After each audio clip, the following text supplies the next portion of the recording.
Good morning future doctors, कैसे हैं आप सब। उम्मीद है हमेशा की तरह आप अच्छे होंगे। मैं माइक सर, स्वाभिमान नीट एकेडमी सीकर की ओर से नेक्स्ट बच्चों आप सब नीट में अपीयर होने वाले बच्चों के लिए अगला एक टॉपिक लेकर आया हूँ।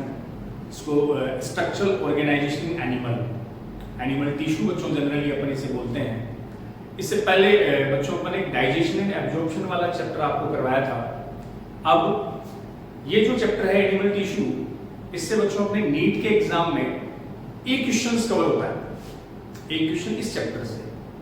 क्वेश्चन बच्चों एक आता है, लेकिन ये चैप्टर इसलिए इंपॉर्टेंट बन जाता है क्योंकि इस एनिमल टिश्यू में जो एग्जाम्पल अपन यूज करेंगे वो हर फिजियो के सिस्टम में कवर होते हैं, चाहे वो डाइजेस्टिव हो, रेस्पिरेटरी हो, एक्सक्रीटरी हो, उन सब में इस चैप्टर के एग्जाम्पल इंक्लूड होते हैं। तो जो एक तरह से वो सारे जो सिस्टम है उनकी समरी अपन यहाँ इस एनिमल टिश्यू वाले चैप्टर में कवर कर लेंगे। तो एक क्वेश्चन वाला है, कोशिश करूंगा कि मैं इस चैप्टर को आपको 2 लेक्चर में कवर करवा दूं, बिकॉज ये अपना क्रैश कोर्स की क्लासेज है, तो टाइम अपने पास कम है और उस कम टाइम में अपन मैक्सिमम टॉपिक और वेटेज वाले जो चैप्टर है वो आपके कवर करवाएंगे। तो अगला अपना बच्चों आज का topic structural organisation in animals, animal histology, NCERT 11th NCERT का ये 7th बच्चों चैप्टर है। तो सबसे पहले मैंने एक वर्ड जो लिखा था एनिमल हिस्टोलॉजी। हिस्टोलॉजी का मीन हो गया स्टडी ऑफ टिश्यू। अब बच्चों लॉजी का मतलब ही क्या होता है? लॉजी का मतलब स्टडी होती है। तो साइंस की वो वाली ब्रांच जिसमें टिश्यू की क्या की जाएगी, स्टडी करेंगे, वो हिस्टोलॉजी कहलाती है। अब हिस्टोलॉजी जो टर्म है वो देने वाले एक साइंटिस्ट मेयर थे, याद रखो। तो ये फादर ऑफ हिस्टोलॉजी बच्चों बाइचेट को बोलते हैं। तो एक वर्ड लिखा मैंने microscopic anatomy. Microscopic anatomy, anatomy पता आपने, वो इंटरनल जो स्टडी होती है, इंटरनल स्ट्रक्चर, इंटरनल डाइसेक्शन के बाद वो एनाटॉमी होती है माइक्रोस्कोप की सहायता से। ऐसे बोल सकते हैं डिटेल स्टडी ऑफ टिश्यू, उत्तक का विस्तार से अध्ययन अपन करते हैं ना बच्चों, वो माइक्रोस्कोपिक एनाटॉमी। इसके फादर है मार्सेलो मेलपिजी। मेलपिजी ये साइंटिस्ट एक दो जगह आपने सुन रखे होंगे। मेलपिजियन बॉडी बच्चों आती है, मेलपिजियन ट्यूब्यूल्स अपन आर्थ्रोपोडा में पढ़ते हैं। इसके अलावा जो कैपिलरीज थी, कैपिलरीज आती है ना, आर्टरी, वेन और कैपिलरीज, केशिकाएं, उनकी भी डिस्कवर करने वाला मार्सेलो मेलपिजी। तो माइक्रोस्कोपिक एनाटॉमी 2-3 कुछ साइंटिस्ट। अब इधर मैंने बच्चों ये बता रखा है कि नीट में इस चैप्टर से कवर होता है अपना एक क्वेश्चन, वो भी जनरली 5-7 साल के जब पीछे वाले पेपर आप एनालिसिस करोगे तो अपने को आइडिया लगेगा बच्चों कि मोस्टली इस चैप्टर में एक तो पॉइंट है सेल जंक्शन, कोशिका संधि, वहां से एक क्वेश्चन आ जाता है, या एपिथेलियल टिश्यू के कुछ टाइप हैं, उपकला उत्तक के टाइप्स, जिसमें सिंपल स्क्वामस आता है, क्यूबोइडल आता है, शल्काकार, घनाकार, उनके कुछ एग्जांपल्स होते हैं, वहां से क्वेश्चन बन जाता है। तो जो मेन पॉइंट अपन उन पे भी साथ साथ डिस्कस करते रहेंगे। तो इस चैप्टर का मैंने एक आइडिया दे दिया, सेल जंक्शन या एपिथेलियल टिश्यू टाइप्स के एग्जांपल्स से generally questions put up cover होता है। तो histology study of tissue, histology term given by Mayer और father of histology Bichat. Microscopic anatomy का मतलब हो गया टिश्यू की डिटेल में स्टडी करना, उसके फादर मार्सेलो मेलपिजी। मेलपिजी जिन्होंने कैपिलरीज को भी डिस्कवर किया था, और भी कई जगह ये साइंटिस्ट यूज होते हैं। नेक्स्ट बच्चों, इसी में अपन बात करें कि जो टिश्यू वर्ड लिखा अपन ने, what do you mean by tissue? Tissue क्या है? टिश्यू बच्चों वर्ड आया तो सिंपल सी अपन डेफिनेशन दे देते हैं। टिश्यू का मीन, इसको हिंदी में उत्तक वर्ड अपन यूज करते हैं। टिश्यू आते माइंड में एक लाइन आती है कि भी ग्रुप ऑफ सेल्स, कोशिकाओं का समूह है। तो जो ग्रुप ऑफ सेल्स है, कोशिकाओं का समूह है, जिसे आप क्या बोल सकते हो? टिश्यू। लेकिन बच्चों जो ग्रुप ऑफ सेल्स है वो टिश्यू कब कहलाएगा? तो ग्रुप ऑफ सेल्स जो 3 चीजों में सिमिलर हो, स्ट्रक्चर में, फंक्शन में एंड ओरिजिन में। तो कोशिकाओं का ऐसा समूह है जो स्ट्रक्चर का मतलब बच्चों संरचना, कार्य और उत्पत्ति में क्या हो? समान हो, उसके लिए क्या बढ़ाएगा? टिश्यू। तो group of cells which is similar in structure, function and origin, उसे आप क्या बोल सकते हो? टिश्यू बोल सकते हैं। अब यहाँ एक छोटी सी बच्चों ये चीज भी याद रख लेना कि कई बार टिश्यू में ऐसे भी एग्जांपल आते हैं जैसे मैं बता ही देता हूं, एक मैंने लिखा ब्लड, एक बच्चों वर्ड लिखा मैंने बोन, रक्त और अस्थि। अब ब्लड और जो बोन है वो दोनों बच्चों एक ही टिश्यू है, कनेक्टिव टिश्यू है, संयोजी ऊतक है। लेकिन अपने को पता है ब्लड की स्ट्रक्चर, ब्लड तो लिक्विड है, तरल है, जबकि बोन सॉलिड है, हार्ड है, स्ट्रक्चर दोनों की अलग अलग है। फंक्शन की बात करूं तो दोनों के फंक्शन भी डिफर है। ब्लड जहां मटेरियल को ट्रांसपोर्ट करता है, परिवहन करता है, बोन्स वही बॉडी को सपोर्ट देती है, सहारा प्रदान करती है, तो फंक्शन भी अलग हुए। लेकिन बच्चों ओरिजिन दोनों का सेम होगा, दोनों मेसोडर्म से बनते हैं। तो आप टिश्यू के लिए ऐसा भी बता सकते हो कि टिश्यू ग्रुप ऑफ सेल्स है जो स्ट्रक्चर और फंक्शन में सिमिलर भी हो सकता है, डिफर भी हो सकता है, समान भी हो सकता है, अलग भी हो सकता है, बट ओरिजिन के बेस पर ऑलवेज क्या होगा, सिमिलर। उत्पत्ति जिसकी सदैव क्या हो, समान, वो ग्रुप ऑफ सेल्स क्या कहलाएगा, टिश्यू। क्लियर? तो स्ट्रक्चर फंक्शन सिमिलर भी हो सकता है, डिफर भी हो सकता है, बट ये हमेशा क्या रहेगा, सेम। नेक्स्ट बच्चों जो टिश्यू है, ग्रुप ऑफ सेल्स के बाद एक ये भी देख लीजिए कि टिश्यू का ओरिजिन सबसे पहले टिश्यू स्टार्ट हुआ था फर्स्टली फ्रॉम स्लेंट्रेटा। उत्तक सबसे पहले स्लेंट्रेटा संघ से प्रारंभ हुए थे। फाइल में आपको ध्यान ही है, मैंने पैरेलल में एनिमल किंगडम की क्लासेस में बच्चों स्टार्ट कर रखी है, उसके 3 लेक्चर आपको अपलोड कर भी चुका हूं मैं अब तक। तो फर्स्ट लेक्चर में आपको बता दिया था ये अलग अलग फाइलम, प्रोटोजोआ, पोरीफेरा, स्लेंट्रेटा। वहां एक मैंने बेसिस ऑफ क्लासिफिकेशन में बताया था लेवल ऑफ ऑर्गेनाइजेशन, संगठन का स्तर, जिसमें वो प्रोटोप्लाज्मिक आता है बच्चों। प्रोटोप्लाज्मिक से क्या बनी, सेल, सेल से क्या बना, टिश्यू, टिश्यू से ऑर्गन, ऑर्गन से बने ऑर्गन सिस्टम। तो टिश्यू जो सबसे पहले बना वो कौन से फाइलम से आएगा, स्लेंट्रेटा। तो टिश्यू का ओरिजिन हमेशा स्लेंट्रेटा फाइलम से। उससे पहले के दोनों फाइलम प्रोटोजोआ, पोरीफेरा, उनमें बच्चों टिश्यू नहीं होता। अब टिश्यू का जो कंपोजिशन है, टिश्यू होता क्या है, एक्चुअल में क्या क्या होता है, देखो तो टिश्यू में एक तो सेल्स होती है, एक टिश्यू में आईसीएफ, एक होता है ईसीएफ। सेल्स, आईसीएफ और ईसीएफ। जैसे ग्रुप ऑफ सेल्स है, ग्रुप ऑफ सेल्स, सेल्स के अंदर बच्चों जो मटेरियल होता है उसे क्या बोलते हो, इंट्रा सेलुलर फ्लूइड, अंतः कोशिकीय द्रव्य। और सेल के जो बाहर है वो क्या है, एक्स्ट्रा सेलुलर फ्लूइड। और ये सारी की सारी क्या है, सेल्स। इन सब को कंबाइन आप क्या बोल दोगे, टिश्यू। तो टिश्यू में लिविंग मटेरियल तो सेल्स आ गया, नॉन लिविंग में एक्स्ट्रा ये ईसीएफ और आईसीएफ, ये टिश्यू। अब जो ह्यूमन बॉडी है बच्चों, अपना शरीर, अपने शरीर में कितने टाइप के टिश्यू, तो human body possesses 4 types of tissue. वैसे बॉडी में बच्चों बिलियंस ऑफ सेल्स होती है, अरबों खरबों कोशिकाएं होती है, लेकिन इतनी कोशिकाओं के बाद आपकी बॉडी 4 टाइप के टिश्यू की बनी होती है। और ये जो क्लासिफिकेशन है, ऊतकों का वर्गीकरण है, वो अपन फंक्शन के बेस पर देते हैं, कार्य के आधार पर। तो वो जो 4 टिश्यू है, इसमें फर्स्ट अपन बात करते हैं एपिथेलियल टिश्यू, उपकला ऊतक। दूसरा बच्चों आएगा कनेक्टिव टिश्यू, संयोजी ऊतक। थर्ड बात करेंगे मस्कुलर टिश्यू, पेशी ऊतक। और फोर्थ आया नर्वस टिश्यू। 4 टाइप के टिश्यू आपकी बॉडी में होते हैं, जिसमें एपिथेलियल, एपिथेलियल को क्या बोला, उपकला ऊतक, कनेक्टिव संयोजी, मस्कुलर पेशीय और नर्वस तंत्रिका ऊतक। 4 ऊतक आपकी बॉडी में। इसमें बच्चों जो परसेंटेज है, ये तो उपकला की 10% बताते हैं, कनेक्टिव 30%, ये 40% के लमसम, इसको 40 to 50, 30 to 40 बता देते हैं, ये 40 to 50।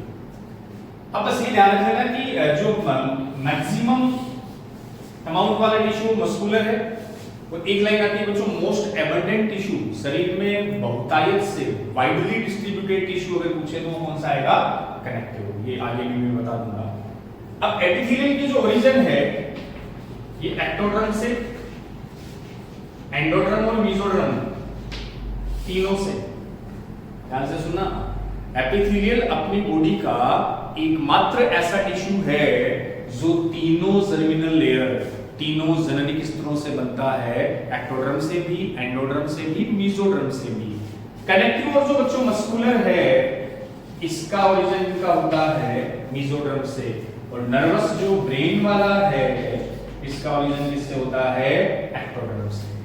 तो सिंगल बॉडी का ओनली टिश्यू है एपिथेलियल, जो तीनों जननिक स्तरों से बनता है। अब देख लो, कनेक्टिव और मसल्स संयोजी ऊतक और पेशी ऊतक लगभग बॉडी का 70%, मोर देन 70% पार्ट ही होता है, और ये किसका बना? मेसोडर्म का।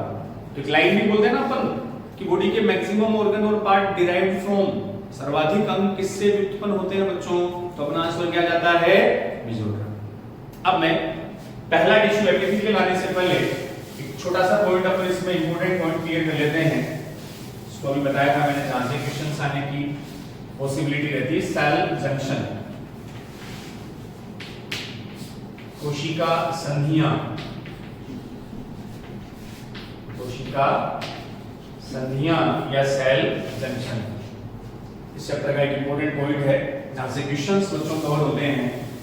सेल जंक्शन पहले देख लो, नाम से ही सेल के बीच का कनेक्शन, दो कोशिका के बीच का जो बच्चों कनेक्शन है, उसे आप बोल सकते हो cell junction, connection between cells. और दो सेल मेम्ब्रेन, दो कोशिका झिल्लियों के बीच का जो कनेक्शन है, उसे अपन क्या बोल देंगे? क्या? Cell junction. अब जो सेल जंक्शन या कोशिका संधियां हैं, ये देखो बच्चों इसके टाइप्स। और पहले ये सुन लो कि सेल जंक्शन जो है वैसे तो सभी टिश्यू में होती है, चारों तकों में मिलेगी, बट मेनली जो सेल जंक्शन है वो एपिथेलियल टिश्यू में बच्चों प्रेजेंट होता है। लाइन फिर से बोल रहा हूं मैं कि सेल जंक्शन, पहली चीज, दो निकट, दो पास की सेल के बीच का जो कनेक्शन है, जो ज्वाइंट है, उसे आप क्या बोल दो? सेल के जंक्शन या कोशिका संधियां। अब सेल जंक्शन वैसे सभी टिश्यू में प्रेजेंट होते हैं, लेकिन सबसे ज्यादा जो सेल जंक्शन है वो मुख्यतया अपने को किस में मिलेंगे? एपिथेलियल टिश्यू में। और उसका भी बच्चों रीजन है। रीजन ये है कि एपिथेलियल टिश्यू की जो सेल है, उपकला उत्तर की जो कोशिकाएं हैं, वो बिल्कुल पास पास होती है, और जहां सेल जितनी पास होगी उसमें कनेक्शन उतना ही ज्यादा होगा, उसमें जंक्शन उतने ही ज्यादा। कोशिका संधियां होती। अब संधियां बच्चों देखो, इसके टाइप दे रखे हैं सेल जंक्शन के। एक बता रखा है टाइट जंक्शन, दृढ़ संधियां, एक दे रखा है डेस्मोसोम, एक बच्चों बताया हुआ है गेप जंक्शन। तीन, तो टाइट जंक्शन, डेस्मोसोम और गेप जंक्शन। टाइट जंक्शन को बोल दिया दृढ़ संधि, डेस्मोसोम का एक और नाम होता है मैकुला एडहेरेंस, आसंजी संधियां एडहेरिंग, और गेप जंक्शन को बच्चों बोलते हैं अंतराली संधि, या तो एक वर्ड और नेक्सस भी यूज कर लेते हैं। मेन जो सेल के बीच के जॉइंट है, जो कनेक्शन है, वो तीन टाइप के आ गए, दृढ़ संधि, डेस्मोसोम और गेप जंक्शन। अब मैं इसके नए काम से बता देता हूं। जैसे भाई जो टाइट जंक्शन है, ये मान लो बच्चों दो सेल, एक सेल ए मान लो, एक की आ गई बी, इन दो सेल के बीच के जो कनेक्शन है, ये टाइट जंक्शन आ गए। ऐसे दोनों सेल्स आपस में, दोनों सेल की जो मेम्ब्रेन है वो बिल्कुल टाइट जुड़ी रहती है। डेस्मोसोम में बच्चों ये होता है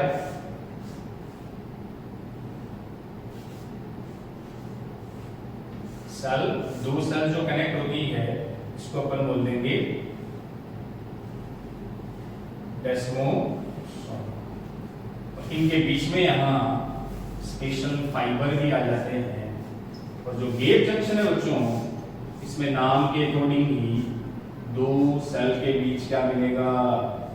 देखो स्पेस मिलता है, स्पेस को बोल देंगे गेप जंक्शन।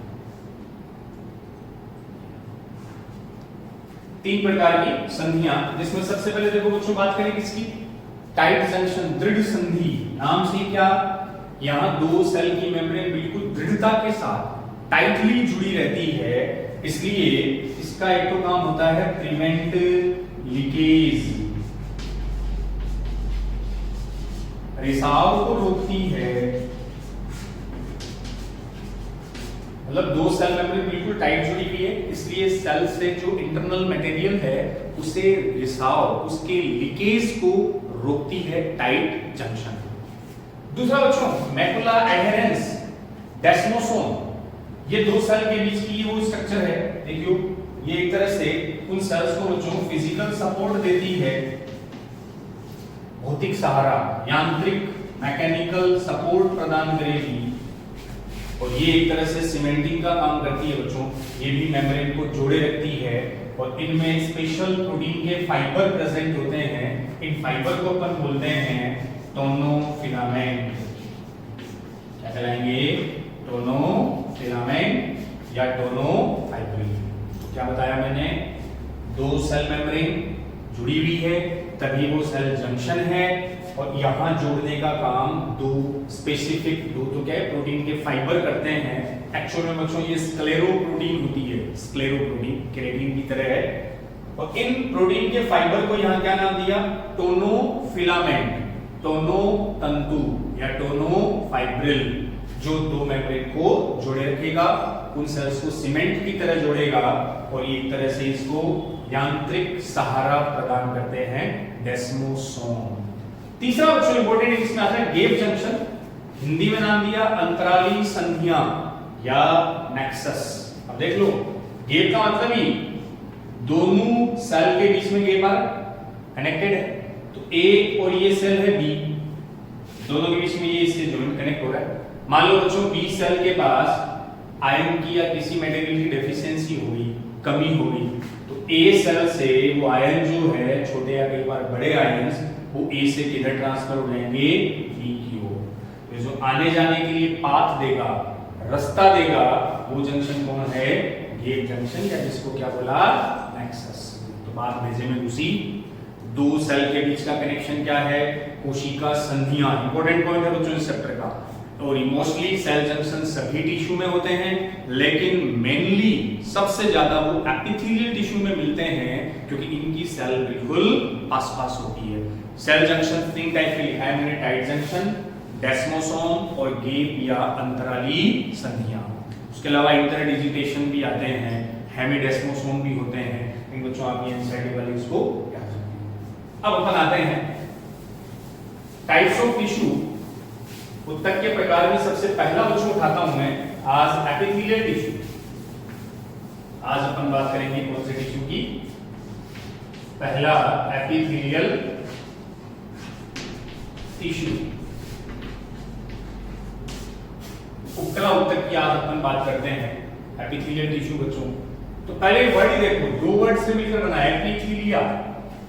एपिथेलिया, एपी का मतलब हुआ अपोन, थीलिया माने बच्चों ग्रोथ। एक ऐसा टिश्यू, एक ऐसा उत्तक जो दूसरे उत्तक के ऊपर वृद्धि करता है। अपोन का मतलब ऊपर, क्या करना, ग्रोथ, दूसरे टिश्यू के ऊपर ग्रोथ करता है, इसलिए इसको एपिथेलियल बोलते हैं।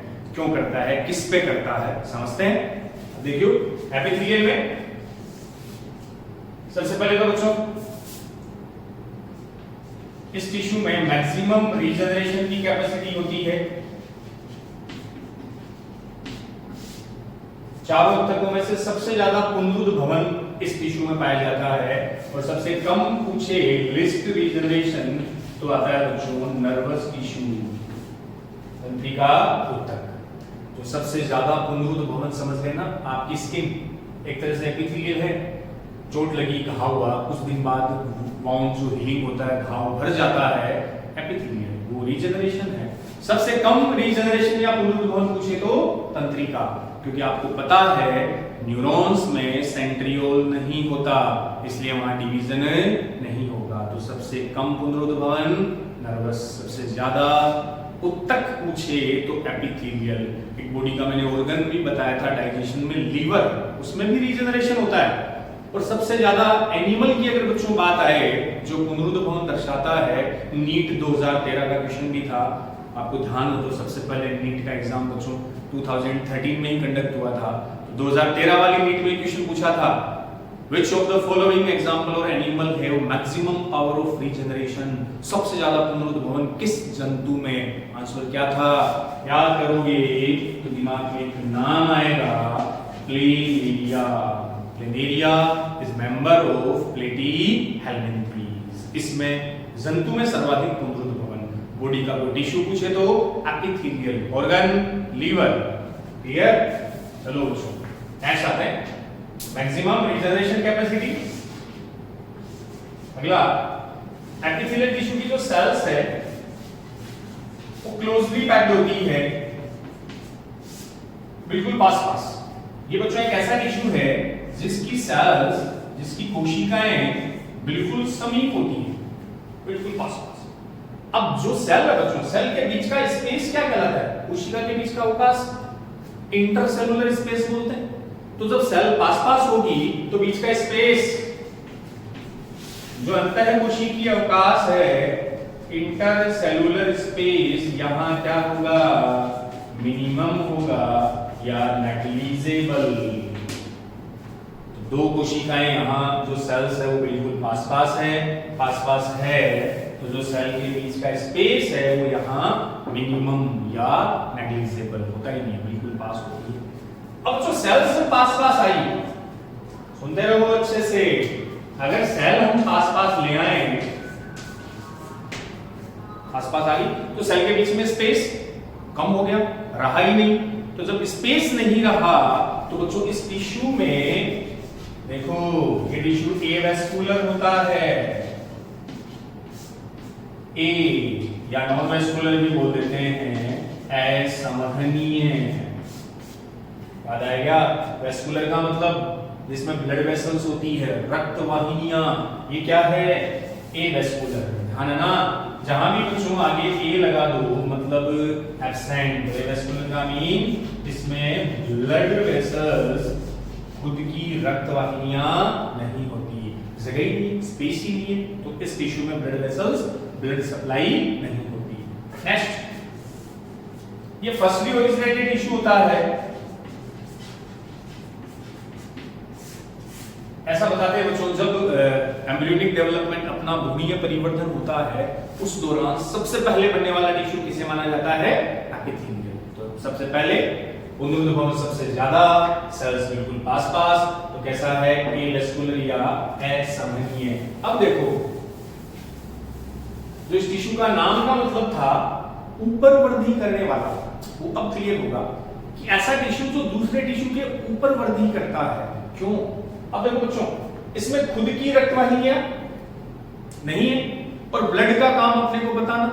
हर लिविंग सेल्स को लगातार ऑक्सीजन चाहिए, लगातार न्यूट्रिशन, पोषण चाहिए, वो कौन प्रदान करेगा?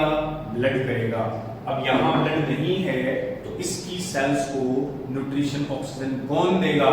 इसलिए काम की चीज आई कि एपिथेलियल टिश्यू ऑलवेज, हमेशा ग्रो अपॉन, हमेशा वृद्धि करता है किस पे? कनेक्टिव टिश्यू पे। तो एक ऐसा ऊतक जो दूसरे ऊतक के ऊपर वृद्धि करता है वो है एपिथेलियल। वृद्धि किस पे कर रहा है? कनेक्टिव। देखो कैसे, ये मेरा हाथ मान लो, ये बच्चों एपिथेलियल है, ये है कनेक्टिव। एपिथेलियल वृद्धि कर रहा है किस पर? कनेक्टिव पे। क्यों? क्योंकि एपिथेलियल के पास खुद की ब्लड वेसल नहीं है, तो वो ऑक्सीजन और न्यूट्रिशन किससे लेगा? कनेक्टिव से लेगा। तो एक लाइन बन जाती है, एपिथेलियल, ये connective. Epithelial always grow upon connective. बिल्कुल करेक्ट है। अगर मैं इस कनेक्टिव को, ये कनेक्टिव बच्चों, कनेक्टिव को मैं हटा दूं तो एपिथेलियल की ग्रोथ बंद हो जाएगी, बिकॉज एपिथेलियल एक तरह से पैरासाइट है, जो डिपेंडिंग किस पर रहेगा? कनेक्टिव पे। बिना कनेक्टिव में, कनेक्टिव की इसकी वृद्धि नहीं होगी। तो एपिथेलियल हमेशा कनेक्टिव पे वृद्धि करता है, always grow upon connective, but connective को एपिथेलियल की रिक्वायरमेंट नहीं है। संयोजी ऊतक जो है, कनेक्टिव टिश्यू है, वो बिना एपिथेलियल के भी वृद्धि कर सकता है, क्योंकि उसमें खुद की ब्लड सप्लाई होती है। नेक्स्ट बच्चों, क्लियर हो गई ना बात? अब बात करते हैं अपन ये जो एपिथेलियल है इसके और कनेक्टिव टिश्यू के बीच, ऊपर एपिथेलियल टिश्यू आ गया तो ग्रोथ किस पर कर रहा है, कनेक्टिव पे कर रहा है। तो दोनों के बीच जैसे ही मान लो, जैसे मैं सिंपल डायग्राम से बता दूं, ये तो एपिथेलियल टिश्यू मान लिया, ये मान लिया अपन ने सेल्स ऑफ कनेक्टिव टिश्यू, जिसमें प्रॉपर बीच में क्या है, स्पेस है। इन दोनों के बीच बच्चों यहां ये सेलुलर लेयर होती है, इसमें एक तो बोलते हैं बेसल लेमिना, एक आती है बच्चों फाइब्रस लेमिना। ऊपर कौन सा टिश्यू है, एपिथेलियल, जिसकी सेल बिल्कुल आसपास, कनेक्टिव की सेल के बीच में प्रॉपर क्या है, स्पेस। एपिथेलियल कनेक्टिव के ऊपर वृद्धि करेगा, दोनों के बीच में एक लेयर दिख रही है जिसमें डबल लेयर है, बेसल लेमिना और फाइब्रस लेमिना। इसे बच्चों कंबाइनली बोलते हैं बेसमेंट मेम्ब्रेन। ये कहलाएगी आधारी झिल्ली, क्या नाम दिया, बेसमेंट मेम्ब्रेन या आधारी झिल्ली। तो एपिथेलियल और कनेक्टिव के बीच क्या है, बेसमेंट मेम्ब्रेन है, आधारी झिल्ली होती है, एक तरह से दोनों को सेपरेट कर लेती है। अब इसमें बच्चों देखो, ऊपर है बेसल लेमिना, नीचे है फाइब्रस लेमिना, जिसको बोलने के तंतुमय लेमिना बोल दो, स्तर बोल दो। तो बेसल लेमिना जो एपिथेलियल के पास है, इसका निर्माण तो करेगा एपिथेलियल टिश्यू, और जो कनेक्टिव टिश्यू है वो इसको बनाएगा फाइब्रस लेमिना को। तो एक थिन लेयर तो एपिथेलियल टिश्यू बनाता है, एक कनेक्टिव टिश्यू। और ये जो बेसमेंट मेम्ब्रेन है ये एक्चुअल में बच्चों नॉन लिविंग होती है, निर्जीव है, इसमें एसेलुलर कोई सेल नहीं होती। इसकी बनी है ग्लाइकोप्रोटीन, और एक वो एसिड भी आता है हाई एल्यूरोनिक एसिड। ये पूछा जा सकता है कि बेसमेंट मेम्ब्रेन खुद कैसी है, नॉन लिविंग, सेल नहीं होती, इसकी बनी ग्लाइकोप्रोटीन और एसिड है हाई एल्यूरोनिक एसिड। याद आ रहा है? ये एसिड बच्चों और भी एक दो जगह आएगा, एक अपनी आंखों में आता है, आंखों में दो ह्यूमर पढ़े अपन ने, आगे तो आता है वो एक्वस ह्यूमर, पीछे अपन बोलते हैं विट्रस ह्यूमर, काछाप द्रव्य, जलीय द्रव्य, दो वर्ड आते हैं ना। तो जो पीछे वाला विट्रस ह्यूमर है बच्चों आंखों में, उसमें भी एक एसिड आता है हाई एल्यूरोनिक एसिड। तो एक याद करो, ओवम की covering, zona pellucida, corona radiata, नाम याद है। बाहर वाली कवरिंग कौन सी है, कोरोना रेडिएटा, वहां भी कौन मिलेगा, हाई एल्यूरोनिक एसिड। अब ये जो लेयर है बेसमेंट मेम्ब्रेन, ये बच्चों न्यूट्रिशन, पोषक पदार्थ के लिए पारगम्य होती है, परमिएबल होती है।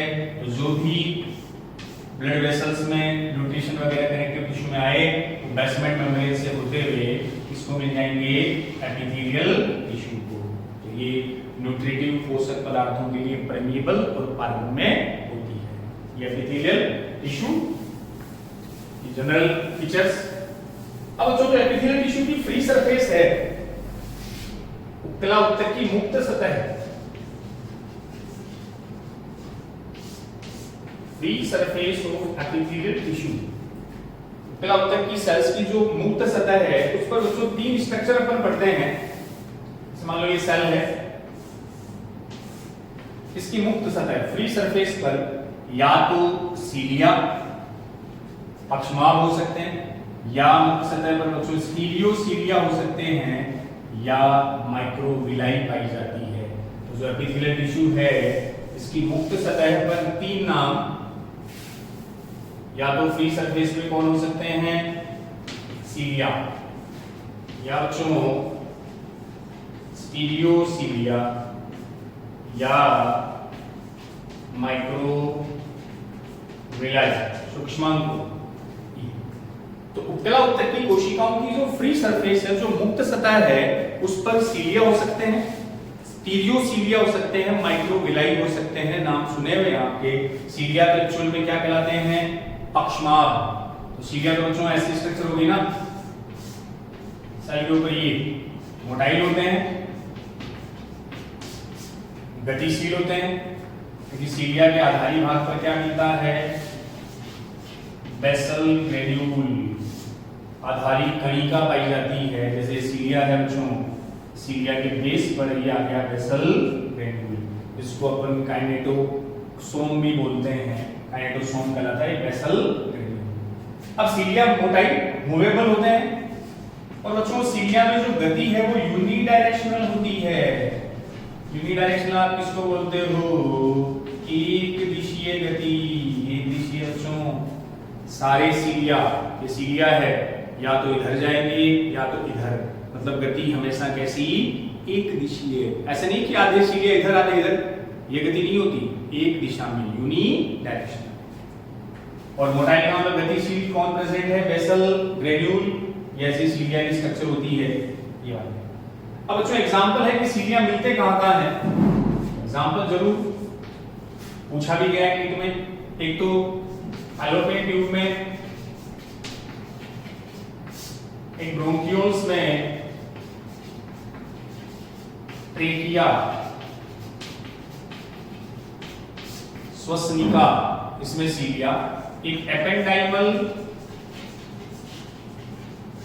एपिथेलियम जो ब्रेन में होती है, इन कुछ पार्ट में सीलिया मिलते हैं। तो फैलोपियन ट्यूब ध्यान है, फीमेल में ओविडक्ट अंडवाहिनी फैलोपियन नलिका जहां फर्टिलाइजेशन होता है। अब बच्चों फैलोपियन ट्यूब में अपने को पता है वहां जो सीलिया होते हैं, फैलोपियन ट्यूब वाले सीलिया का काम क्या है? किसको कंडक्ट करना? अरे स्पर्म के पास तो खुद की पूंछ है, शुक्राणु तो टेल के थ्रू मूव करेगा, बट अंडाणु के पास पूंछ नहीं होती। तो ओवम की जो मूवमेंट कंडक्शन है उसके लिए जिम्मेदार कौन है? फैलोपियन ट्यूब के सीलिया। ब्रोंकियोल्स याद कर लो, ट्रेकिया और ब्रोंकियोल, श्वसनिका, ट्रेकिया की ब्रांच ब्रोंकाई ब्रोंकियोल्स। तो अगर आपने ब्रीदिंग के साथ, एयर के साथ अगर डस्ट पार्टिकल, कुछ धूल के कण वगैरह चले गए तो ट्रेकिया का म्यूकस श्लेष्मा को चिपका लेगा, फिर ये ब्रोंकियोल के सीलिया गति करके उसको वापस बाहर भेज देंगे, तो सुरक्षा करता है। एपेंडाइमल बच्चों याद है, अपने ब्रेन में, आपका जो ब्रेन है उसमें एपेंडाइमल एपिथेलियम मिलती है, वहां सीलिया होते हैं। वहां देखो इनका काम क्या है, तो ब्रेन में एक फ्लूइड आता है, कौन सा द्रव्य? सीएसएफ, सेरेब्रो स्पाइनल फ्लूइड, मस्तिष्क मेरु द्रव्य। इस द्रव्य का जो कंडक्शन है उसका काम किसका होगा? सीलिया। सीलिया लगातार गति करके उस द्रव्य को संवहन करने में सहायक। तो सीलिया में गति बच्चों हमेशा एक दिशीय है। चले आगे, स्टीरियोसीलिया। स्टीरियोसीलिया बच्चों ये जो होते हैं ना, ये नॉन मोटाइल होते हैं। नॉन मोटाइल का मतलब इनमें गति नहीं होती, क्योंकि इनमें बेसल ग्रेन्यूल, आधारी कणिका नहीं होता, और यहाँ इनकी स्ट्रक्चर बच्चों ये शंकुआकार होते हैं, कोनिकल, ऐसे शंकु रूपी स्ट्रक्चर है, कोनिकल होते हैं स्टीरियोसीलिया। और इनका वैसे काम है सरफेस एरिया में वृद्धि करना, ये सतही क्षेत्रफल बढ़ाने में सहायक। नाम मिलता जुलता है, सीलिया, स्टीरियोसीलिया। स्टीरियोसीलिया नॉन मोटाइल, गति नहीं होती, शंकुआकार होते हैं, कोनिकल, इनमें बेसल ग्रेन्यूल नहीं होता, आधारी कणिका नहीं होती। एग्जांपल स्टीरियोसीलिया के बच्चों इंपॉर्टेंट एग्जांपल बता देता हूं। एक तो एपिडिडाइमिस, अधिवृषण, एक मेल में आता है वास डेफरेंस। ये इसलिए इंपॉर्टेंट है क्योंकि इस साल भी था, एक एम्ब्रियोलॉजी से क्वेश्चन कई बार बना हुआ है कि स्पर्म कंडक्शन का पाथ, शुक्राणु परिवहन का मार्ग बच्चों पूछ लेते हैं कि शुक्राणु जैसे बनते तो सेमिनिफेरस ट्यूब्यूल में है, शुक्रजनक नलिकाओं में, फिर वहां से वो कहाँ आए, वो ट्यूबुलाई रेक्टाई अपन बोलते हैं, रेटेटेस्टिस आता है, वृषण जालक, रेटेटेस्टिस से कहाँ, वास इफरेंसिया, वास इफरेंसिया से कहाँ, एपिडिडाइमिस, अधिवृषण, अधिवृषण से कहाँ, वास डेफरेंस, वास डेफरेंस से फिर वो इजिकुलेटरी डक्ट। तो नर में मेल रिप्रोडक्टिव सिस्टम के दो पार्ट है, एपिडिडाइमिस और वास डेफरेंस। दोनों में क्या मिलेंगे? स्टीरियोसीलिया। एक आप थोड़ा अगर एनसीईआरटी ढंग से पढ़ी है, रिसेप्टर वाला चैप्टर कान, कान में सुनने वाला, हियरिंग apparatus क्या? कोक्लिया, कोक्लिया में कौन? ऑर्गन ऑफ कोर्टाई, ऑर्गन ऑफ कोर्टाई में भी क्या थे? स्टीरियोसीलिया। क्लियर बच्चों? चलो माइक्रोविलाई, सूक्ष्मांकुर, पीछे वाला डाइजेशन वाला चैप्टर, इनका भी काम, ये भी सतह के क्षेत्रफल को बढ़ाते हैं, नॉन मोटाइल होते हैं, इनमें भी गति नहीं होगी। और बच्चों कौन सी बॉर्डर बनाई? बेजे बेजोड़ डालो, पीछे वाले चैप्टर में बताया था ब्रश बॉर्डर, ये वाली ब्रश के जैसे स्ट्रक्चर, विलाई, विलाई के ऊपर माइक्रोविलाई, जो सतही क्षेत्रफल को कई गुना तक बढ़ा देते हैं ताकि फूड का प्रॉपर्ली क्या हो सके? एब्जॉर्प्शन, अवशोषण। तो अवशोषण में साइड कौन है? माइक्रोविलाई। और इसका एग्जांपल लो, आपकी इंटेस्टाइन आंत में होते हैं, गॉल ब्लैडर, पित्ताशय में बताया था पितरस वाला बाइल जूस, और पीसीडी, पीसीडी बोले तो नेफ्रॉन की समीपस्थ कुंडलित नलिका, प्रॉक्सिमल कन्वोल्यूटेड ट्यूब्यूल, जहां मैक्सिमम एब्जॉर्प्शन नेफ्रॉन में तो कहां होता है? पीसीडी। आहार नाल में सबसे ज्यादा अवशोषण इंटेस्टाइन, तो वहां एरिया बढ़ाने का काम किसका? माइक्रोविलाई, जो क्या बनाती है? Brush border. तो समझ गया? Free surface of epithelial tissue have following structure. First we called cilia, stereocilia, then microvilli. अब बच्चों अगला पॉइंट आता है टाइप्स ऑफ epithelial tissue। अब इसके प्रकार बच्चों बताते हैं, उसमें से एग्जांपल से क्वेश्चन आ जाते हैं, मैं सिंपली बता देता हूं देखो आपको। Types of epithelial tissue। तो उपकला उत्तक को अपन दो टाइप्स में डिवाइड करते हैं। दो टाइप जैसे एक तो आता है सिंपल सरल उपकला उत्तक, तो एक बच्चों बोलते हैं कंपाउंड एपिथेलियल टिश्यू, सरल और संयुक्त उपकला उत्तक, सिंपल एंड दूसरा कौन सा? कंपाउंड। सिंपल में तो लेयर के बेस पर आता है, सरल तो बच्चों यूनिलेयर होता है, सिंगल लेयर, स्तर कितने? एक स्तरीय, यहां स्तर एक से ज्यादा, मल्टी लेयर, एक स्तरीय और कौन सा? बहुस्तरीय। तो जैसे ये अपन ऐसे बना लिया, तो ये इसमें सेल्स की एक सिंगल लेयर है तो वो सिंपल है। और ऐसी बच्चों अगर लेयर एक से ज्यादा दिख रही है तो आप क्या बोल सकते हो? मल्टी लेयर, वो बहुस्तरीय कंपाउंड एपिथेलियल हो गया। अब लेयर जहां एक है, ये तो मेनली बच्चों डिफ्यूजन, विसरण, अवशोषण, स्त्रावण, इन फंक्शंस में इसका रोल रहता है। डिफ्यूजन आराम से हो सकता है, पदार्थों का अवशोषण, स्त्रावण आराम से हो सकता है क्योंकि स्तर केवल एक है, पतला है, थिन है, तो आराम से पदार्थों का क्या हो सकता है? विनिमय, डिफ्यूजन। यहां स्तर एक से ज्यादा, थिकनेस ज्यादा है, तो ये ज्यादा डिफ्यूजन और में ज्यादा इसका रोल नहीं रहेगा। इसका मेन रोल बच्चों ये प्रोटेक्शन करता है,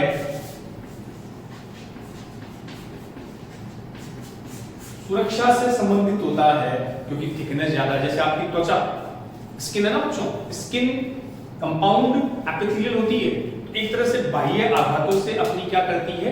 प्रोटेक्शन करती है फ्रॉम मैकेनिकल स्ट्रेस, जर्क से प्रोटेक्ट करने का काम कंपाउंड, क्योंकि लेयर वहां एक से ज्यादा, जबकि यहाँ लेयर एक है, डिफ्यूजन, एब्जॉर्प्शन और सिक्रीशन में हेल्पफुल होता है।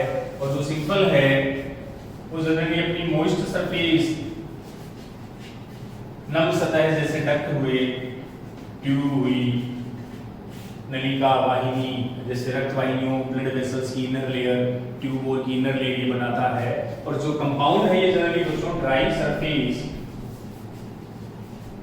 शुष्क सतह पर ये कवर करता है। जैसे आपकी स्किन है, तो अब एक ही भी ध्यान रखना, एपिथेलियल टिश्यू एक तरफ तो एनवायरनमेंट के कांटेक्ट में रहता है बच्चों, आगे ना स्किन सीधे किसके कांटेक्ट में है? वातावरण के संपर्क में, एनवायरनमेंट के, वो एपिथेलियल टिश्यू है। और कुछ एपिथेलियल टिश्यू बॉडी के डक्ट के अंदर होते हैं, फ्लूइड के कांटेक्ट में, जैसे ये वाला आपकी ब्लड वेसल्स डक्ट ट्यूब के कांटेक्ट में है, लिक्विड के कांटेक्ट में है। तो ज्यादा लेयर है तो ऑटोमेटिकली वो प्रोटेक्शन का काम करेगी, लेयर एक है तो मेनली डिफ्यूजन और एब्जॉर्प्शन में हेल्पफुल होती है। पहले हम बात करते हैं इसकी सिंपल एपिथेलियल टिश्यू। तो फर्स्ट अपनी हेडिंग है सरल उपकला उत्तक। फर्स्ट अपन मेंशन कर लें सिंपल एपिथेलियल टिश्यू। अब जो सरल उपकला उत्तक है बच्चों, ये शेप ऑफ सेल कोशिकाओं की आकृति के आधार पर अलग अलग प्रकार के होते हैं कि इस टिश्यू की जो सेल्स है, जो कोशिकाएं हैं, उनकी आकृति बच्चों कैसी है। तो शेप ऑफ सेल्स के बेस पर पहला इसमें आता है सरल सल्काकार, सिंपल स्क्वैमस, शॉर्ट में इसको बोलते हैं SSE, सरल शल्काकार उपकला उत्तक। दूसरा एक आता है सिंपल क्यूबोइडल, सरल घनाकार उपकला उत्तक। तीसरा एक आया कॉलमनर स्तंभाकार, एक बच्चों आया शूडो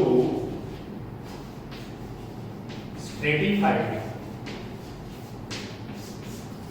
तो कोशिकाओं की आकृति के आधार पर चार टाइप के आ गए सल्काकार। अब एक तो ये इंपॉर्टेंट है इसमें, एक क्यूबोइडल। इनके बच्चों एग्जांपल पीछे खूब आए हुए हैं। तो पहला शल्काकार आ गया जिसको शॉर्ट में बोला सिंपल स्क्वैमस एपिथेलियम। क्यूबोइडल का मतलब सरल घनाकार। कॉलमनर को हिंदी में बोल दिया सरल स्तंभाकार।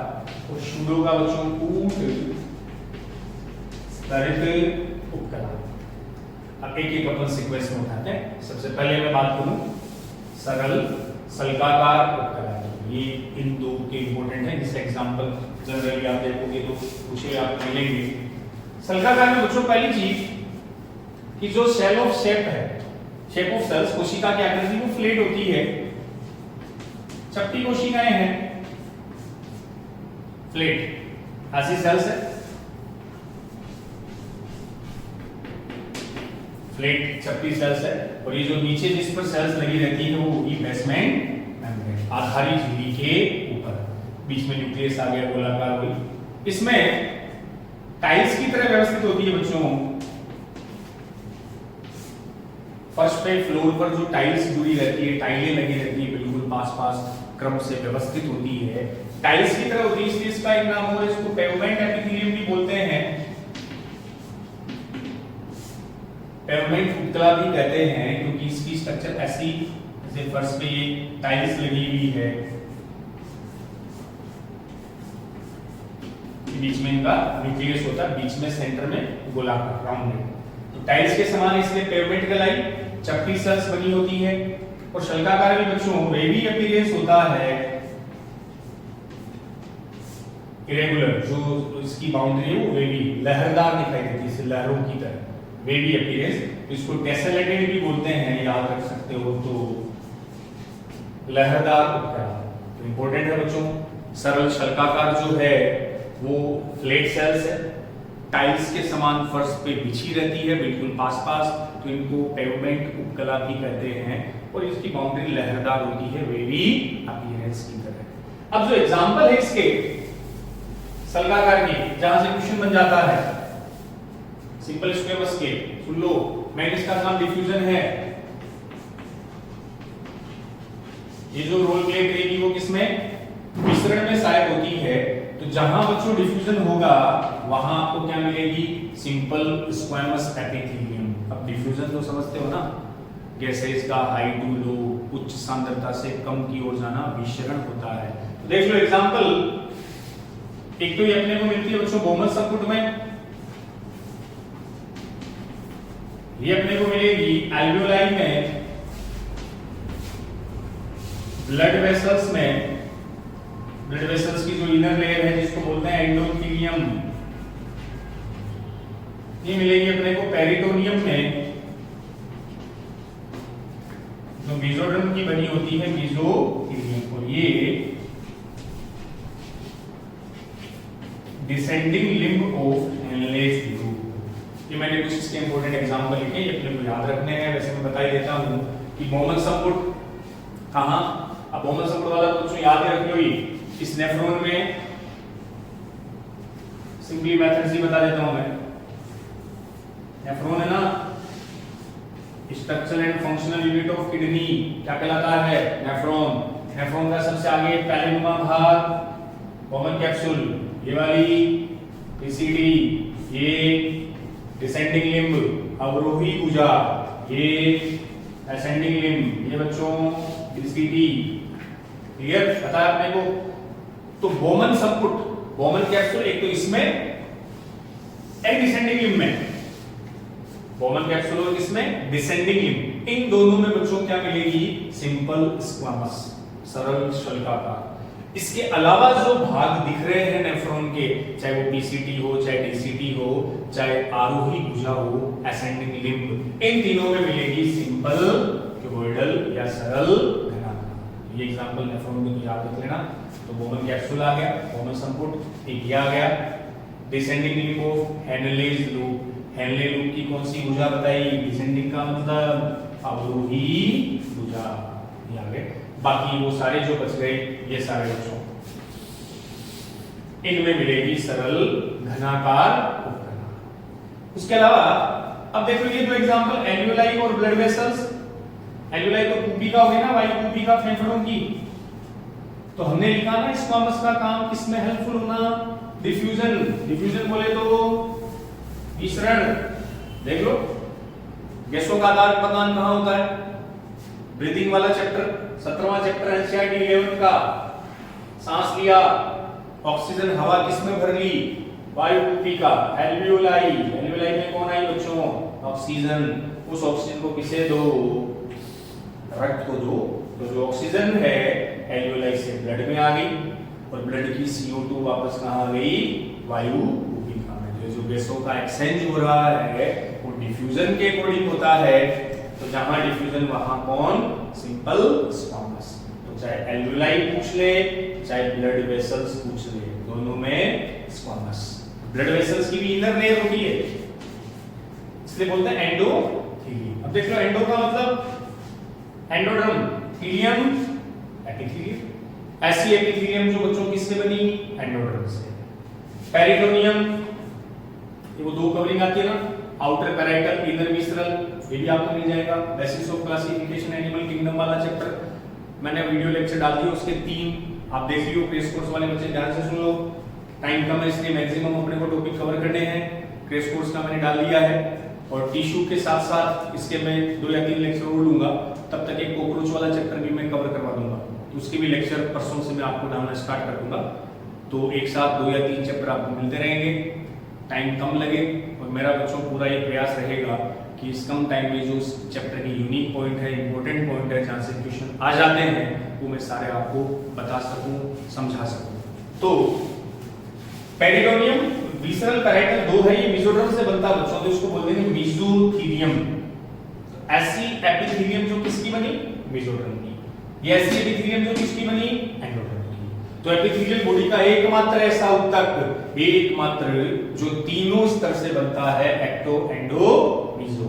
अब डिसेंडिंग लिम्ब आ गया, ये सारे एग्जांपल किसके? स्क्वामस के। दूसरा बच्चों अब आए अपन क्यूबॉइडल, घनाकार। तो ऐसी सेल क्यूब लाइक होती है, ये लो क्यूबॉइडल। अब हमेशा सेल्स लगी रहती है बेसमेंट मेम्ब्रेन आधारित झिल्ली पर होती है। ये बीच में इनका क्या आ गया? न्यूक्लियस आ गया। एग्जांपल की बात आएगी तो क्यूबॉइडल के भी एग्जांपल,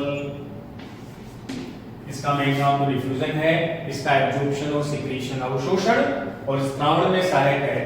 तो पहले तो नेफ्रॉन वाले पार्ट उठा लो, कौन कौन से रह गए थे? PCT, DCT, ascending limb of Henle's, Henle limb की आरोही भुजा। उसके अलावा एक बच्चों नेक ऑफ नेफ्रॉन, एक बता देता हूं मैं। इसके अलावा जो ग्रंथियां हैं वहां होती है एक जर्मिनल एपिथेलियम। पहले क्यूबॉइडल के एग्जांपल में सारे नेफ्रॉन वाले 3 उठा लिए अपन ने, पीसीडी डीसीडी, हेनले लूप की आगे भुजा और nephron, neck of nephron, nephron की ग्रीवा। ये देखो नेक कहां होता है, छोटा पार्ट है, देखिए बोमन कैप्सूल इसको बोल देते हैं बच्चों। ये क्या है, पीसीडी बोमन कैप्सूल। बीच का जो छोटा पार्ट है इसको अपन कंसीडर कर देते हैं नेक ऑफ नेफ्रॉन। तो बोमन कैप्सूल और पीसीडी के बीच नेफ्रॉन की गर्दन या तो ग्रीवा, इन सब में। तो बोमन कैप्सूल और डिसेंडिंग लिम्ब को छोड़कर बाकी सब में कौन सी एपिथेलियम है, क्यूबोइडल घनाकार। अब बच्चों ग्लैंड्स, ग्रंथियों में ये भी ध्यान रखना, जनरली ग्रंथियां, ग्लैंड्स जो सिक्रीशन स्त्रावण का काम करती है उनमें कौन सी एपिथेलियम, घनाकार या तो क्यूबोइडल। एक जर्मिनल एपिथेलियम बच्चों, जननी उपकला, ये क्या है, वृषण और अंडाशय, टेस्टिस और ओवेरी में होती है germinal epithelium. PGC, primary germ cells, primordial germ cells, जहां टेस्टिस में उन सेल से स्पर्म बनते हैं, ओवेरी में वो सेल्स ओवम बनाती है, अंडाणु। तो वो जो जर्मिनल एपिथेलियम है जहां युग्मक बनते हैं, गैमेट्स बनते हैं, वो भी क्यूबोइडल होती है बच्चों। तो ये ऐसे भी पूछ लेते हैं कि गैमेट्स बनाने वाली सेल्स कौन सी एपिथेलियम, तो वो क्यूबोइडल। तो नेफ्रॉन वाले याद हो गए, जी से ग्लैंड्स आ गया, जी से जर्मिनल एपिथेलियम, उनमें कौन सा, क्यूबोइडल। अगला चले बच्चों, कॉलमनर, स्तंभाकार। स्तंभाकार में देखो इनकी जो सेल्स बच्चों पिलर शेप्ड होती है, पिलर का मतलब ऐसे स्तंभ जैसी खड़ी कोशिकाएं होती है। पिलर का मतलब देखो लेंथ ज्यादा है, लंबाई ज्यादा है, विड्थ कम है। अब एक चीज और इनमें देख लेना, ये तो बेसमेंट मेम्ब्रेन आएगी। यहां बच्चों जो सब में इनमें न्यूक्लियस था ना वो गोलाकार था, राउंडेड। इन सेल में जो न्यूक्लियस है वो थोड़ा सा इलोंगेटेड होता है ऐसे। तो न्यूक्लियस गोलाकार की बजाय दीर्घित है, और इन बाकी में न्यूक्लियस सेंटर में था, केंद्र में था। यहां न्यूक्लियस थोड़ा सा बेसल पार्ट से होता है, आधारी भाग पर। मतलब कॉलमनर का मतलब स्तंभाकार, सेल पिलर की तरह है, स्तंभनुमा है, लेंथ ज्यादा है, चौड़ाई कम है, न्यूक्लियस सेंटर की बजाय नीचे आ गया, बेस आधारी भाग पर आ गया, और वो कैसा, इलोंगेटेड, दीर्घित होता है, गोलाकार नहीं होता। अब इस कॉलमनर में बच्चों स्ट्रक्चर के बाद देखो इसके कुछ मॉडिफिकेशन आते हैं। मॉडिफिकेशन तो जैसे अभी आपने पीसीटी पढ़ा था ना, क्यूबोइडल की पीसीटी, इसमें भी माइक्रोविलाई होते हैं, तो इसको ब्रश बॉर्डर बोल सकते हो आप। पीसीटी को बोल सकते हैं ब्रश बॉर्डर, की पीछे लिखा दिया था। पीसीटी में सूक्ष्मांकुर थे माइक्रोविलाई, और माइक्रोविलाई होते हैं तो वो कौन सी, ब्रश बॉर्डर क्यूबोइडल। वैसे बच्चों कॉलमनर में, इस कॉलमनर में भी मॉडिफिकेशन आ गई, जैसे सीलिएटेड कॉलमनर आ गई, जैसे स्टीरियोसीलिएटेड आ गई, जैसे ब्रश बॉर्डर आ गई, जैसे ग्लैंडुलर और ब्रश बॉर्डर आ गई। मतलब जो सेल्स है उन पर क्या क्या रूपांतरण है, क्या क्या संरचनाएं हैं, ये सारे कॉलमनर के मॉडिफिकेशन आ जाते हैं बच्चों। मान लो नाम से होता है सारा, सेल्स के ऊपर बाहर की ओर कौन दिखाई दिए, सीलिया, तब तो हमने क्या बोल दिया, सीलिएटेड। सेल्स के बाहर मान लो स्टीरियोसीलिया है तो बच्चों क्या कहलाया, स्टीरियोसीलिएटेड। सेल्स के बाहर माइक्रोविलाई है तो क्या कहलाई, ब्रश बॉर्डर। माइक्रोविलाई के साथ साथ अगर ग्लैंड्स भी है, ग्रंथि भी है, तो क्या कहलाई, ग्लैंडुलर ब्रश बॉर्डर। बस सीलिएटेड में तो कौन प्रेजेंट होंगे, सीलिया। पीछे एग्जांपल लिखे थे, अभी वही लिख दो। सीलिया का काम यूनिडायरेक्शनल, किसी भी पार्टिकल को, किसी भी कण को, तरल को एक निश्चित दिशा में ले जाने का काम कौन करेंगे, सीलिया। पूछा हुआ है यूनिडायरेक्शनल, एक दिशा में लेकर जाते हैं। तो एग्जांपल सीलिया के अभी बताया था, फैलोपियन ट्यूब, पीछे आया था वही ब्रोंकियोल्स, श्वसनिका, ब्रोंकियोल, रेस्पिरेटरी ट्रैक्ट का पार्ट, और ब्रेन में एपेंडाइमल, पीछे लिखा देख लेना। स्टीरियोसीलिया इसमें सीलिया की जगह कौन आ गया बच्चों? स्टीरियो सीलिया। पीछे लिखे दे दो एग्जांपल, एपिडिडाइमिस, वास डेफरेंस, दोनों part of male reproductive system. Brush border में कौन आया? माइक्रोविलाई आया। सूक्ष्मांकुर आए जो क्षेत्रफल एरिया बढ़ाएंगे। Example gall bladder. पित्ताशय, पित्ताशय में माइक्रोविलाई क्या करते हैं? जब आप देखोगे डाइजेशन वाला चैप्टर गौर से अगर आपने पढ़ा है, मेरा लेक्चर देखा है, सुना है, तब तो ये क्वेश्चन आएगा नहीं, वरना दिमाग में आएगा कि गोल ब्लैडर, पित्ताशय में माइक्रोविलाई का क्या काम है? तो बच्चों पित्ताशय में कौन आया? अरे पितरस आया, बाइल जूस। पित्ताशय का काम, गोल ब्लैडर का काम दो था, बाइल जूस को स्टोर करना, कंसंट्रेट करना। कंसंट्रेट कैसे करेगा? तो वो बाइल जूस में से वाटर, पानी एब्जॉर्ब कर लेगा। एब्जॉर्ब करने के लिए वहां कौन होंगे? माइक्रोविलाई। अब ब्रश बॉर्डर के साथ ग्लैंड्स, ग्रंथि भी आ गई। ग्लैंडुलर ब्रश बॉर्डर ये अपने इंटेस्टाइन में, ये लो तो इंटेस्टाइन में माइक्रोविलाई है ताकि फूड एब्जॉर्ब कर सके, और ग्रंथियां, ग्लैंड्स भी मिलती है। जैसे वो यूनिसेलुलर कौन सी ग्लैंड्स आई थी? गॉबलेट, चषक कोशिका। तो ग्लैंड्स विद ब्रश बॉर्डर, ये सारे इसके क्या कहलाए? मॉडिफिकेशन। तो वही एग्जांपल्स अपने रिपीट कर लिए। फोर्थ इसमें लास्ट आता है शूडो स्ट्रेटिफाइड, कूट स्थित। शूडो स्ट्रेटिफाइड, तो कूट स्थित में ये किताब। शूडो स्ट्रेटिफाइड का मीनिंग बच्चों देखो, शूडो का मतलब कूट, कूट का मतलब होता है फॉल्स, जो ट्रू नहीं होता बच्चों, आभासी होता है, उसको अपन क्या बोलते हैं? शूडो। तो यहां एक्चुअल में ये भी कोलमनर ही होती है, स्तंभाकार होती है। स्तंभाकार कोलमनर का ही रूपांतरण है, बस थोड़ा सा डिफरेंस है।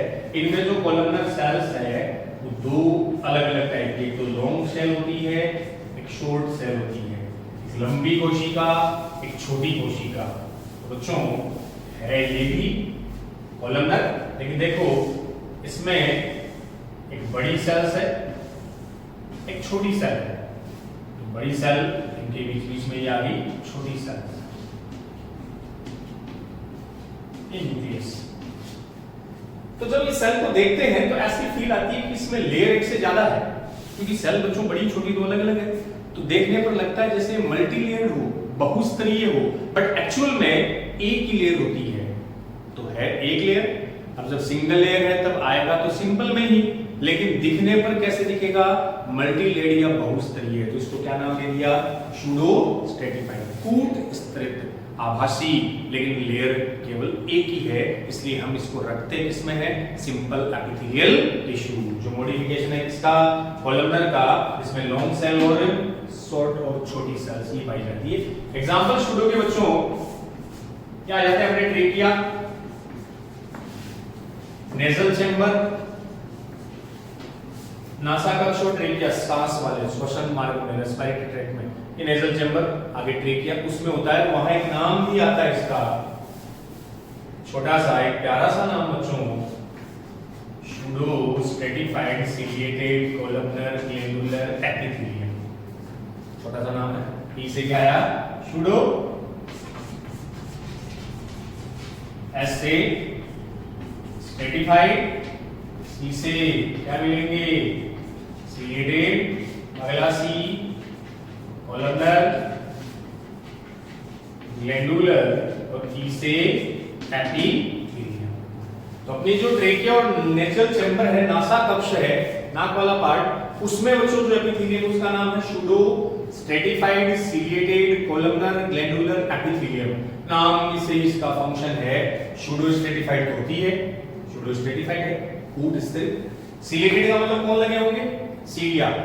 सेल कैसी होगी? कोलमनर, साथ में कौन? ग्रंथि, ग्लैंड्स होगी तो ग्लैंडुलर, और है क्या?